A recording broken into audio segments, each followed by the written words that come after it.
Hi friends, welcome to cooking with Jothi Tamil. இன்னைக்கு நம்ம பார்க்க போறது சூப்பரான சிம்பிளான ஈவினிங் டைம் ஸ்நாக்ஸ் தான் பார்க்க போறோம். இந்த ஸ்நாக்ஸ் செய்யறது நீங்க ரொம்பவே ஈஸி.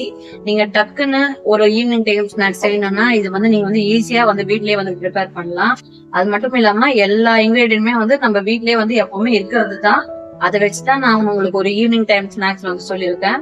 அது மட்டும் இல்லாம மழை வரும்போது நல்லா சூடா ஒரு டீயோட இந்த ஈவினிங் டைம் ஸ்நாக்ஸ் செய்யும் போது ரொம்பவே சூப்பரா இருக்கும்.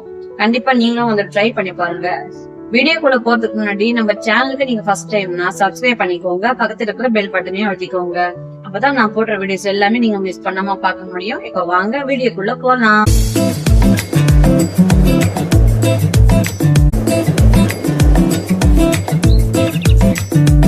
நம்ம ஒரு பாத்திரத்தில் இப்போ ஒரு கப் கோதுமை மாவு சேர்த்துக்கலாம். உங்ககிட்ட கப் இருந்தாலும் பரவாயில்லை, இல்லைன்னா டீ குடிக்கிற டம்ளர் கூட நான் எப்படி அளக்குறேனோ அதே மாதிரி அளந்துக்கோங்க. ஒரு கப் கோதுமை மாவு, 1/4 கப் அரிசி மாவு, 1/2 கப் கடலை மாவு, 1/2 கப் இட்லி மாவு, இது எல்லாமே சேர்த்துட்டு பொடியாக நறுக்கின கொத்தமல்லி, 2 பச்சை மிளகா பொடியாக நறுக்கி வச்சுருக்கிறேன், கொஞ்சம் கருவேப்பிலையும் நறுக்கி வச்சுருக்கேன், ஒரு துண்டு சின்ன துண்டு இஞ்சி, அதுக்கப்புறம் வெங்காயம் கொஞ்சம் பெருசாக போட்டால் தான் நல்லாயிருக்கும். அதனால் கொஞ்சம் பெருசாக 2 வெங்காயத்தை கட் பண்ணி இந்த மாதிரி நல்லா நசுக்கி சேர்த்துக்கோங்க. அப்போ தான் ஃப்ளேவர் ஃபுல்லாக ரொம்ப நல்லா இருக்கும்.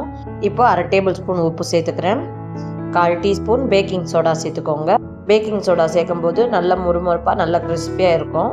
இப்போ நம்ம தேவையான அளவுக்கு தண்ணி சேர்த்துக்கலாம். முதல்ல நான் இப்போது 1 கப் தண்ணியை கொஞ்சம் கொஞ்சமாக சேர்த்து நல்லா பிசைஞ்சு எடுத்துக்கிறேன். தண்ணியை கொஞ்சம் கொஞ்சமாக சேர்த்து நல்லா இந்த மாவை கரைச்சி விட்டுக்கோங்க. ஒரு தோசை மாவு பதத்தை விட கொஞ்சம் திக்காக இருக்கணும். அதனால் தண்ணியை கொஞ்சம் பார்த்து நீங்கள் இந்த மாவை நல்லா கரைச்சி விட்டுக்கோங்க. மாவு ரொம்ப தண்ணியாக இருந்தால் கூட நம்ம போண்டா போடும்போது அப்படியே அடியிலே அப்படியே சிட் ஆகிடும் அந்த மாவு போய். இல்லைன்னா நீங்கள் ரொம்ப திக்காக போட்டாலும் உள்ளே வேகாமல் போயிடும். அதனால் இந்த மாவு கரைக்கும் போது நம்ம தண்ணியோட அளவு ரொம்பவே முக்கியமானது. பார்த்திங்கன்னா ரொம்ப நல்லா சூப்பராக நம்ம இந்த மாவை கரைச்சி எடுத்துக்கிட்டோம் பாருங்கள். உங்களுக்கு பார்க்கும்போதே தெரியும். நீங்கள் கரைக்கும் போது மாவு கரைக்கும் போது அந்த வெங்காயம் எல்லாம் நல்லா நசுங்கி வர அளவுக்கு நீங்கள் நல்லா இந்த மாதிரி பிசைஞ்சு விட்டுற மாதிரி நீங்கள் கரைச்சிக்கணும் இந்த மாவை. அப்போ தான் அந்த போண்டாவில் அந்த ஃப்ளேவர் நல்லா இருக்கும். அது மட்டும் இல்லாமல் ரொம்ப சூப்பரான டேஸ்ட்லேயும் இருக்கும். இப்போ மாவு கரெக்டாக இருக்குது. இப்போ மாவு ரெடியாக இருக்குது. நம்ம எண்ணெயில் போட்டு பொரிச்சிக்கலாம். இப்போ ஒரு பாத்திரத்தில் நான் எண்ணெயை சூட் பண்ணி வச்சுக்கிறேன். இப்போ இந்த மாவை நம்ம சின்ன சின்ன போண்டாக்களாக இப்போ எண்ணெயில் போட்டு பொரிச்சு எடுத்துக்கலாம். இப்போ பார்த்திங்கனாலே உங்களுக்கு தெரியும், போண்டா போட்ட உடனே நல்லா மேலே எழும்பி வருதுன்னு பாருங்கள். எண்ணெய் நல்லா ஹீட் ஆன உடனே நீங்கள் பாதியாக தீயை குறைச்சிக்கோங்க.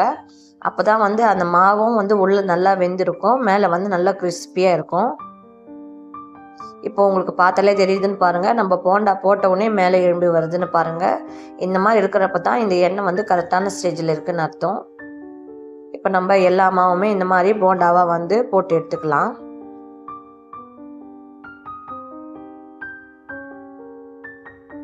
இப்போ அந்த போண்டா மேலே எழும்பி வருதுன்னு பாருங்கள்.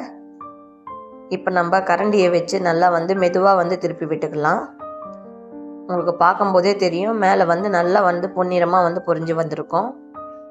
இந்த மாதிரி நம்ம மெதுவாக திருப்பி விட்டுக்கலாம். ஒரு கத்தி இருந்தாலும் பரவாயில்ல, அதுலேயும் நீங்கள் ஒன்று ஒன்றா அழகாக திருப்பி விட்டுக்கோங்க. இப்போ பாருங்கள், அந்த போண்டா நல்லா வெந்து கலர் மாதிரி வந்திருக்குன்னு. ஒரு நிமிஷத்துக்கு ஒரு வாட்டி நீங்கள் இந்த மாதிரி போண்டாவை நல்லா திருப்பி போட்டுக்கிட்டே இருங்க. இப்போ பாருங்கள், நல்லா கலர் சேஞ்ச் ஆகி வந்திருக்கு. எண்ணெய் சலசலப்பு நல்லா அடங்கினோடனே இந்த போண்டாவை நீங்கள் வெளியே எடுத்துக்கலாம். பாருங்கள் எவ்வளோ சூப்பராக நல்லா முறுமுறுப்பாக இருக்குன்னு இந்த போண்டா. கொஞ்சம் கூட எண்ணெய் குடிக்கவே இல்லை. அந்தளவுக்கு ரொம்ப சூப்பராகவே இந்த போண்டா நம்மளுக்கு வந்திருக்கு. இப்போ நம்ம ஒன்று ஒன்றா வெளியே எடுத்துக்கலாம். இதே மாதிரி நம்ம இருக்கிற மாவில் எல்லாம் போண்டா பொரித்து வெளியில் எடுத்துக்கலாம். இப்போ அவ்வளோதாங்க, நம்ம சூப்பரான போண்டா ரெடி ஆகிடுச்சு. பாருங்கள் எவ்வளோ கலர்ஃபுல்லாக இருக்குதுன்னு. நல்ல முறுமுறுப்பான போண்டா ரெடி ஆகிடுச்சு. இது நல்ல ஒரு ஈவினிங் டைம் ஸ்நாக்ஸ். கண்டிப்பாக நீங்களும் ட்ரை பண்ணி பாருங்கள். ஒரு டம்ளர் காஃபியோடையோ டீயோடையோ இந்த 2 போண்டா வச்சு நீங்கள் சர்வ் பண்ணும்போது ரொம்ப சூப்பராக இருக்கும். நீங்கள் மழை காலத்தை கூட இந்த மாதிரி ஒரு போண்டாவை சட்னி தயார் பண்ணலாம். எல்லாமே நம்ம வீட்டில் இருக்கிற இன்க்ரீடியண்ட்டு தான் நம்ம யூஸ் பண்ணியிருக்கோம். பாருங்கள் உள்ளே நல்லா சாஃப்டாக கிறிஸ்பியாக இருக்குன்னு. இந்த போண்டா ரெசிபி உங்களுக்கு பிடிச்சிருக்கோன்னு நினைக்கிறேன். இந்த வீடியோ பிடிச்சிருந்தா ஒரு லைக் கொடுங்க. குக்கிங் வித் ஜோதி தமிழை சப்ஸ்கிரைப் பண்ணிக்கோங்க. இன்னொரு நல்ல டிஷ்ஷில் சந்திக்கலாம். தேங்க்யூ, பாய்.